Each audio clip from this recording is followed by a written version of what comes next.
जय हिंद मेरे प्यारे साथियों, कैसे हैं आप सभी लोग। उम्मीद करते हैं कि आप बहुत अच्छे होंगे। मेरे प्यारे बच्चे, आज बड़ी इंपॉर्टेंट सूचना मैं आपको देने आया हूं। जैसा कि आप लोगों को पता है कि कल सीआरपीएफ की परीक्षा कल से स्टार्ट हो रही है। जो हमारी सीआरपीएफ में एएसआई और एचसीएम के लिए पोस्ट निकली थी और टोटल 1458 पोस्ट हमारी निकली थी, इसकी परीक्षा कल से स्टार्ट हो रही है। अब इसकी परीक्षा कल से स्टार्ट हो रही है तो बच्चों को बताया जाएगा कि भाई एक गलती जो आप बार बार कर रहे हैं, जो आपने एसएससी जीडी की परीक्षा में भी की थी, ये गलती आप यहाँ पे ना करें। क्योंकि अगर ये गलती अगर यहाँ पे करते हैं आप, तो हो सकता है कि आपका सिलेक्शन ना हो। ठीक है, ये चीजें आपको अपने दिमाग में रखनी है। और वो गलती क्या है, ध्यान दीजिएगा। परीक्षा जब स्टार्ट करेंगे तो सबसे पहले आप ध्यान रखिएगा कि आपको टाइम पर बहुत ज्यादा फोकस करना है। बहुत सारे बच्चे टाइम का मैनेजमेंट नहीं कर पाते हैं और टाइम कम होने के कारण वो क्या करते हैं, पूरे परीक्षा को अटेम्प्ट ही नहीं कर पाते हैं। तो आपको एग्जाम देते समय इन चीजों का ध्यान रखना है कि मुझे किस सेक्शन में कितना समय देना है, मैथ्स में कितना समय देना है, रीजनिंग में कितना समय देना है, जीएस में कितना समय देना है, हिंदी में कितना समय देना है। ये आपकी प्लानिंग होनी चाहिए। बहुत सारे बच्चे क्या हिंदी आ रही तो हिंदी में पूरा समय दे रहे हैं, जीएस आ रही जीएस में पूरा समय दे रहे हैं, तो लास्ट में देख रहे हैं मैथ्स और रीजनिंग के लिए समय बचता ही नहीं उन लोगों के पास। इसे बोलते हैं जो बच्चा प्लानिंग के साथ नहीं जाता है, उस बच्चे की हालत ये होती है एग्जाम के अंदर। अगर आप प्रॉपर प्लानिंग के साथ जाएंगे, जो प्लानिंग मैं आपको बता रहा हूं, वो प्लानिंग आप एक बार फोकस कर लीजिए और उस प्लानिंग के अकॉर्डिंग अगर चलेंगे तो आप देखिएगा आप पूरे के पूरे 100 के 100 क्वेश्चन अटेम्प्ट करेंगे और आप पर समय भी बचेगा और आप देखेंगे सर क्वेश्चंस भी अटेम्प्ट हो गए, समय हमारे पास काफी बचा हुआ है। ठीक है, तो जो प्लानिंग मैं बता रहा हूं उस प्लानिंग पे फोकस करिएगा। ठीक है, प्लानिंग ये है, ध्यान दीजिएगा।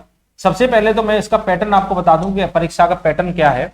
परीक्षा का पैटर्न है कि इसके अंदर रीजनिंग आएगा, जीए आएगा, मैथ्स आएगा और इंग्लिश और हिंदी आएगा, है ना। हर सेक्शन के 25-25 क्वेश्चंस आएंगे, 25-25 नंबर के क्वेश्चंस आएंगे। तो आप देखेंगे 25-25 मतलब 100 नंबर की पूरी परीक्षा होगी। एक क्वेश्चन अगर 1 नंबर का होगा तो 100 क्वेश्चन 100 नंबर के हो जाएंगे। नेगेटिव मार्किंग आपको पता है 0.25 की रहेगी और 100 क्वेश्चंस करने के लिए समय रहेगा 90 मिनट का। इतनी जानकारी आपके पास है ना। ये जानकारी मैं देने नहीं आया हूं। और सबसे पहले जो भी लोग चैनल पे नए हैं, चैनल को सब्सक्राइब करें, वीडियो को लाइक करें, दोस्तों में शेयर करें। ये जानकारी बहुत इंपॉर्टेंट है हर बच्चे के लिए जो बच्चा इस परीक्षा को देने जा रहा है। परीक्षा कल से स्टार्ट हो रही है। ठीक है, अब आपको पता है कि सर 100 क्वेश्चन 90 मिनट में करते है ना, मतलब एक क्वेश्चन करने के लिए 1 मिनट का भी समय नहीं मिल रहा है। तो कैसे अटेम्प्ट करेंगे? क्या छोड़ के आएंगे जीडी की तरह, तुक्का मार के आएंगे? क्या तुक्का नहीं मारना है। क्या करना है, ध्यान दीजिएगा। पूरा टाइम का मैनेजमेंट करना है और टाइम का मैनेजमेंट कैसे करना है समझिएगा। जैसे कि आपको पता है कि सर 100 क्वेश्चंस मेरे आने वाले हैं। ठीक है, 100 क्वेश्चन जो है सर 100 नंबर के रहेंगे। और आप मेरे प्यारे बच्चे एक चीज ध्यान दीजिएगा कि यहां पर वैकेंसी कम है। वैकेंसी कितनी है? 1458 वैकेंसी है। वैकेंसी कम है, इसका मतलब ऑब्वियस सी बात है कट ऑफ ज्यादा जाने वाली है ना। कट ऑफ तो ज्यादा जाने वाली है। और कट ऑफ कितनी जाने वाली है? लगभग 100 में से 75 से 80। जो बच्चा 75 से 80 नंबर के बीच में लेकर आएगा, इतनी कट ऑफ। 75 से 80 क्वेश्चंस आपके आने चाहिए, क्योंकि वैकेंसी कम है तो नंबर ऑफ क्वेश्चंस ज्यादा करने पड़ेंगे। अब ये जरूरी नहीं है कि 75 से 80 क्वेश्चन करने के लिए आप तुक्का का यूज करें।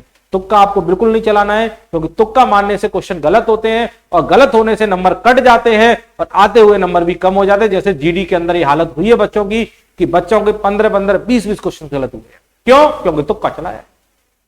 अगर मेरे प्यारे बच्चे, अगर आप 75-76 क्वेश्चन तक पहुंच रहे हैं, अगर आप सॉल्व करके 75-76 क्वेश्चन तक पहुंच रहे हैं, तो आप इस एग्जाम के अंदर तुक्का ना चलाएं। हो सकता है कि 75-76 में आपका सिलेक्शन हो जाए।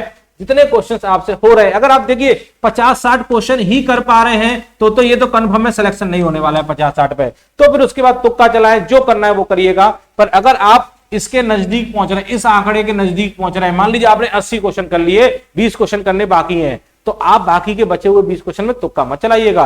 हो सकता है तुक्का वाले क्वेश्चन गलत हो जाए, ये नंबर कम हो गए और कम हो जाए। और जो क्वेश्चन ज्यादा गलत होते हैं, नॉर्मलाइजेशन के कारण नंबर और ज्यादा कम हो जाते हैं उन बच्चों के। तो तुक्का नहीं चलाना है। अगर आप इस संख्या के नजदीक पहुंच रहे हैं, ये संख्या है फाइनल कट ऑफ की, कि आप अगर 75 से 80 नंबर लेकर आएंगे तो आपका रिटन परीक्षा क्वालिफाई हो जाएगी। ठीक है, अब ये नंबर आएंगे कैसे, ध्यान दीजिएगा। इन नंबरों को लाने के लिए मेरे प्यारे बच्चे आपको करना क्या है? इन नंबरों को लाने के लिए मेरे प्यारे बच्चे सबसे पहले समय का ध्यान देना है कि टाइम सर कैसे मैनेज किया जाए, क्योंकि टाइम मैनेजमेंट करना बच्चों पे नहीं आता है, ये मैं जानता हूं, ये आप भी जानते हैं। तो टाइम का मैनेजमेंट कैसे होगा, ध्यान दीजिएगा। टाइम के अगर मैनेजमेंट की मेरे प्यारे बच्चे बात की जाए तो सबसे पहले आपको करना क्या है, सबसे पहले अगर मैं प्यारे बच्चे बताऊं तो सबसे पहले आपको हिंदी को अटेम्प्ट करना है। किसे अटेम्प्ट करना है? हिंदी को अटेम्प्ट करना है। हिंदी के जैसे कि आपको पता है 25 क्वेश्चंस आएंगे, तो मेरे प्यारे बच्चे 25 क्वेश्चंस सॉल्व करने के लिए आपको बहुत ज्यादा समय नहीं, 8 मिनट से ज्यादा समय नहीं लेना है। कितने मिनट से ज्यादा समय? 8 मिनट से ज्यादा समय हिंदी को नहीं देना है अगर आपको सारे के सारे क्वेश्चन अटेम्प्ट करने हैं तो। और 8 मिनट में आपको हिंदी के 22 से 23 क्वेश्चन सही करने होंगे। 22 से 23 क्वेश्चंस अगर आपके सही होंगे तभी आप सोचिएगा आप सिलेक्शन वाली लिस्ट में आएंगे, अन्यथा सिलेक्शन वाली लिस्ट में नहीं आएंगे, कट ऑफ बहुत ज्यादा हाई जाएगी। ठीक है, 8 मिनट में 22 से 23 क्वेश्चन आपको सही करने होंगे। अगर मैं जीएस की बात करूं मेरे प्यारे बच्चे, तो जीएस में भी 25 क्वेश्चन है और 25 क्वेश्चन जीएस के अटेम्प्ट करना है। तो मुझे पता है जीएस में आप बहुत ज्यादा क्वेश्चन नहीं कर पाएंगे। आप क्या, कोई बच्चा बहुत ज्यादा क्वेश्चन नहीं कर पाता है, तो आपको जीएस में 14 से 15 क्वेश्चन तो सही कर लेने हैं। इससे ज्यादा कम सही करेंगे तो हो सकता है कि नंबर आपके थोड़े से कम रह जाए। 14 से 15 क्वेश्चन सॉल्व करने हैं और 14 से 15 क्वेश्चन सॉल्व करने के लिए आपको जो समय दिया जाएगा वो 6 से 7 मिनट का है। इससे ज्यादा समय आपको नहीं लेना है। तो 8 मिनट यहां पर और 7 मिनट यहां पर, मतलब 15 मिनट आपके पास चले गए। 90 में से 15 मिनट चले गए हैं। अभी आपके पास 75 मिनट बाकी हैं। कितने बाकी हैं? 75 मिनट बाकी हैं। अब आता है हमारा मैथ्स और अब आती है उसके बाद रीजनिंग। ध्यान दीजिएगा, मैथ्स के भी 25 क्वेश्चन हैं और रीजनिंग के भी 25 क्वेश्चन है मेरे प्यारे बच्चे। तो आप ध्यान देंगे मैथ्स और रीजनिंग में जो आपका स्ट्रांग है। अगर मैथ्स आपका अच्छा है तो पहले मैथ्स लगाइएगा, अगर रीजनिंग आपकी अच्छी है तो पहले आप रीजनिंग लगाइएगा, है ना। और कोशिश ये करनी है कि मैथ्स और रीजनिंग में अच्छा स्कोर करना है। मैथ्स और रीजनिंग में अच्छा स्कोर करना है। 22 से 23 क्वेश्चन यहां भी सही करने हैं और 22 से 23 क्वेश्चन यहां भी सही करने हैं। ध्यान दीजिएगा, अगर हो सकता है कि मैथ्स में 1-2 क्वेश्चन कम सही हो रहे हैं, मान लीजिए मैथ्स में अगर 20 ही क्वेश्चन सही हो रहे हैं, तो कोशिश करिएगा रीजनिंग में 23 से 24 क्वेश्चन सही हो जाए। रीजनिंग बहुत सारे बच्चों की बहुत स्ट्रांग होती है, पेपर एकदम हलवा आएगा, जीडी से भी ज्यादा आसान पेपर आएगा। तो ये दिमाग में मत लेके चलिएगा कि पेपर डिफिकल्ट आएगा, पेपर आसान आएगा। ये क्वेश्चन मारना बहुत डिफिकल्ट नहीं है। जो बच्चा थोड़ा सा भी सिंसियरली पढ़ाई कर लिया है, इन क्वेश्चनों को सॉल्व करना, इतना क्वेश्चन बहुत आसान है और बहुत आसानी से मार के भी आएगा। पेपर जीडी से भी आसान आएगा, इतना कंफर्म है। पेपर बहुत हल्का आएगा, ठीक है। तो आपको कोशिश ये करनी है कि मैथ्स में अगर 22-23 नहीं कर पा रहे हैं, अगर 20 ही कर पा रहे हैं, तो रीजनिंग में थोड़ा सा नंबर खींचिएगा, यहां 23 तक पहुंचिएगा, है ना। इस तरीके से अगर आप स्कोर करके चलेंगे तो मेरा वादा है आपका सिलेक्शन पक्का है। कोई भी आपके सिलेक्शन को नहीं रोक पाएगा। और आप देख रहे हैं कि 15 मिनट सिर्फ मैथ, हिंदी और जीएस में गया है, बाकी का 75 मिनट हमारे पास बचा था। 75 मिनट बचाए किसके लिए? मैथ्स और रीजनिंग के लिए। ये 50 क्वेश्चन करने के लिए 75 मिनट का समय, मतलब एकदम सफिशिएंट समय बचा है। एक एक क्वेश्चन को आप अच्छी तरीके से सॉल्व कर सकते हैं, समय दे देकर दिमाग लगा सकते हैं, बहुत आसानी से पेपर सॉल्व हो जाएगा। मेरे प्यारे बच्चे, हो सकता है कि 1 आध मिनट आपको और ज्यादा लग जाए तो कोई दिक्कत नहीं, तब भी यहाँ 70 मिनट बचेगा। 70 मिनट में आप अगर 44-45 क्वेश्चन भी कर लेते हैं, मोर देन सफिशिएंट है, सिलेक्शन आपका हो जाएगा मेरे प्यारे बच्चे, ठीक है। ये आप देख रहे हैं, इस तरीके से आपको इस एग्जाम को फॉलो करना है और लेके चलेंगे तो सिलेक्शन आपका हो जाएगा। एग्जाम डेट आपको पता है 22 से 28 फरवरी, कल से परीक्षा चालू है। सभी बच्चों को मेरी तरफ से बेस्ट ऑफ लक है परीक्षा के लिए।